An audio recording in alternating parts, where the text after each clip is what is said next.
قبل ما نبدأ الفيديو ما تنسوش تدعوا للمسلمين المستضعفين في كل مكان.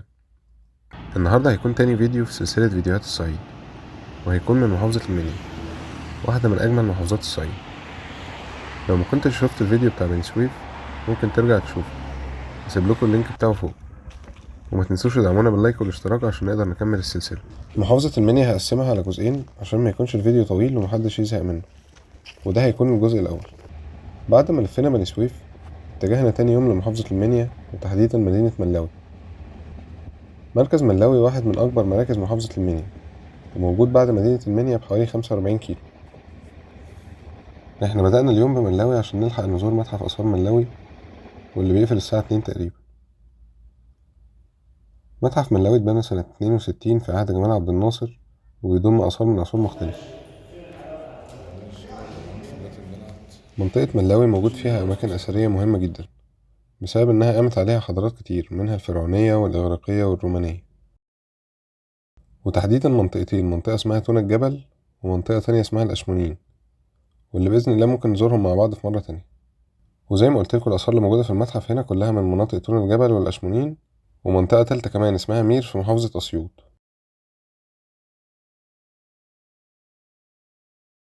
المتحف للأسف اتعرض لأحداث سرقة في 2011 و2013، والدولة افتتحته تاني في 2016 بعد ما قدروا يرجعوا 900 قطعة أثرية من أصل 1000 اتسرقوا.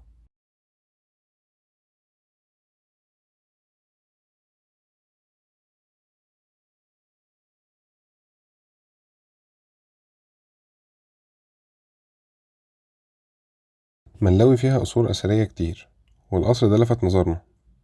اكتشفنا إن اسمه قصر فورتينيه، وده كان بتاع راجل فرنسي اسمه فورتينيه أنطونيو، وده كان تاجر قطن بناه سنة 1916. بس للأسف القصر ده حاليا مخزن أدوية تابع لوزارة الصحة، والحقيقة المفروض يهتموا بيه ويخلوه مزار سياحي، لأن القصر فعلا شكله مميز. رجعنا لمدينة المنيا وأخدنا فيها جولة سريعة وقت العصر. شفنا بعض المباني القديمة. رحنا بعد كده نصلي العصر في مسجد اللمطي، واحد من المساجد الجميلة في المنيا. مسجد اللمطي اتبنى سنة 1182 في عهد الفاطميين، ويعتبر تاني أقدم مسجد في محافظة المنيا بعد مسجد الوداع. بعتذر إن الفيديو النهاردة أغلبه صور، وده بسبب إننا ملحقناش نصور في بعض الأماكن، بس إن شاء الله الموضوع يتظبط في الفيديوهات اللي بعد كده. رحنا بعد كده طلعنا على كوبري النيل، ولفت نظرنا المبنى الجميل ده، وده المتحف الأتوني أو متحف إخناتون. وكان المفروض إنه هيكون متحف جميل بيحكي تاريخ محافظة المنيا، ولكن للأسف بدأوا في إنشاؤه سنة 2002 ومكملش. من الحاجات المميزة في المنيا الكلمة اللي على الجبل دي، وأعتقد إنها معمولة شبه هوليوود في أمريكا.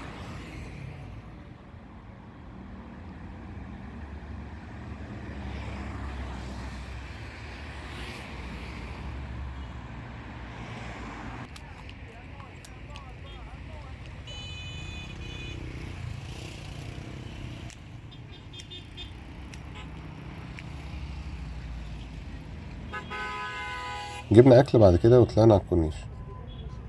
جربت كذا مطعم قبل كده في المنيا، منهم مطعم سوري اسمه فريكة، وكان أكله حلو، بس المرة دي قررنا نجيب كشري العمدة.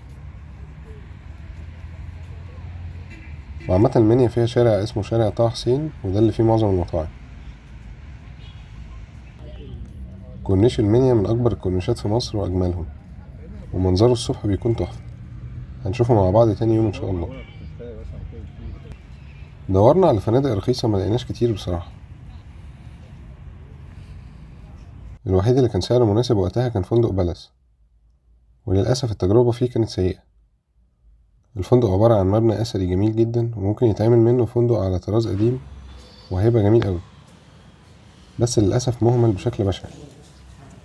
الأوضة قذرة والحمامات غير آدمية والعفش متهالك. أتمنى إنهم يهتموا بيه شوية، لأن كمان موقعه جميل جدا، قريب من النيل ومن محطة القطر، وفي منطقة حيوية جدا. وبكده يكون أول يوم في المنيا خلص. ما تنسوش تدعمونا باللايك والاشتراك، واستنوا الفيديو الجاي إن شاء الله اللي هنزور فيه مقابر بني حسن، واحد من أجمل المزارات في المنيا.